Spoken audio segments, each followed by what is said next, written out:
Good afternoon বন্ধুরা। তো আজকে অল্প এদিকে বৃষ্টি পড়েছে, অল্প ঠান্ডা ঠান্ডা, তার জন্য দেখো লঙ্কা বেশি করে দিয়েছি, অল্প ঝাল ঝাল টেস্টি টেস্টি করে রান্না করব। তো আমি কি রান্না করব তো তোমাদের সবাইকে আমি এখন দেখাচ্ছি। তো বন্ধুরা দেখো, হাজব্যান্ড মর্নিংয়ে মার্কেটে গিয়ে বড় মাছ আনছে, বড় মানে বড় কমলকাট মাছ আনছে। তো আমার আবার কমলকাট মাছটা টেস্টি লাগে। তো মাছটা ওয়েট অনেক ছিল, 10 কিলো ওয়েট ছিল মাছটার, অনেক বড় মাছ। তো বড় মাছগুলি খেতে কিন্তু অনেকটা টেস্টি হয়। তো আমাদের আবার বড় মাছ হলে আলু দিয়ে না হলে ঝিকা দিয়ে, তো আলু ঝিকা দিয়ে আজকে রান্না করব। আমাদের বড় মাছে আলু আর ঝিকা দিয়ে খেয়ে টেস্টি পায়, খালি আলু সিদ্ধ করেও কিন্তু টেস্টি লাগে। তো এখন গরমের দিন না, বেশি আলুটা খেতে মানে ভালো লাগে না, তার জন্য মানে আলু আর ঝিকা দুটো মিক্স করে দিয়ে আমি রান্না করব। তো আমার মাছটা কিন্তু দেখো ফ্রাই করা হয়ে গেছে। তো এখন আমি তরকারিটা বসাই দিব, অল্প তেল দিয়ে দিলাম।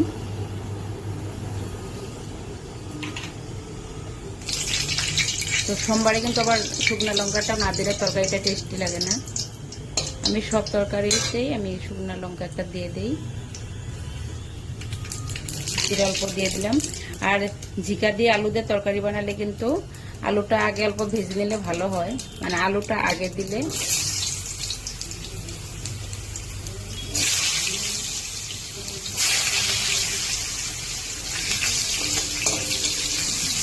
তো আমি আবার আলুটা আগে ভেজে নেই। তো আলুটা দেখো লাল লাল হয়ে গেছে, এখন আমি ঝিকাটা দিয়ে দিব।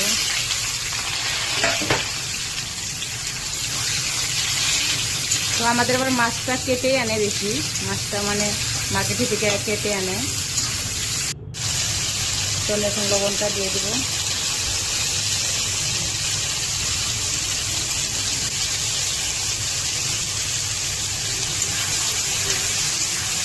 আমাদের মাছ কিন্তু সামনেই পাওয়া যায়, আমি যে বিল্ডিংয়ে ভাড়া থাকি ওখানে সামনেই মাছ বিক্রি করে, মাছ সবজি ওখানে সব কিছুই আছে।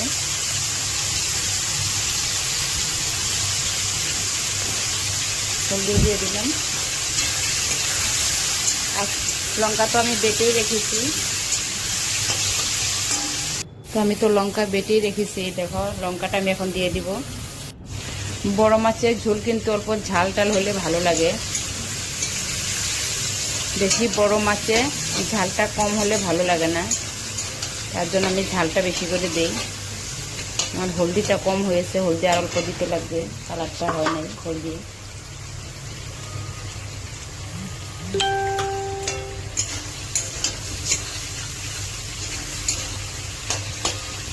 আমার বাবু কিন্তু মাছ খেতেই চায় না, যত বড় হোক যত ভালো টেস্টি হোক, বাবু মাছ খাই না। বাবুর জন্য অন্য কিছু রান্না করতে লাগে, বাবুর জন্য পনির না হলে পাপড়ের ঝোল, সয়াবিন। বাবু মাছ ভালো পায় না। তো এই দেখো আমার সবজিটা কিন্তু ফ্রাই করা হয়ে গেছে প্রায়, অল্প পরে ঝোল দিয়ে দিব। বললাম যে বৃষ্টি পড়েছে, ঠান্ডা পড়েছে, তবুও দেখো ঘেমে গেছি। রান্না করতে আসলে ঘাম আমার বেশি লাগে, গরমটা।